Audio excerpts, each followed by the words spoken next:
گھروں میں پائی جانے والی عمومی برائیاں اس کو کیسے دور کرے؟ قرآن میں اللہ تعالیٰ فرماتا ہے، سورہ نحل آیت نمبر 80 کا یہ حصہ ہے۔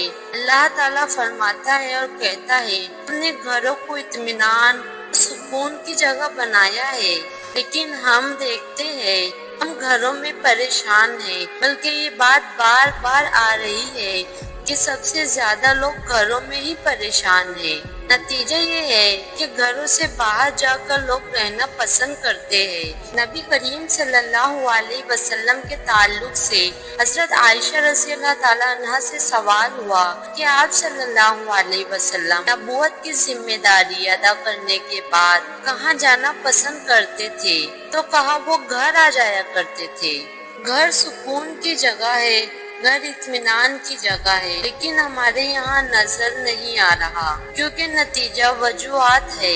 میں آپ لوگوں کو 5 وجوہات بتاؤں گی، پر بہت ساری وجوہات ہیں، آپ کتابوں میں پڑھ سکتے ہیں۔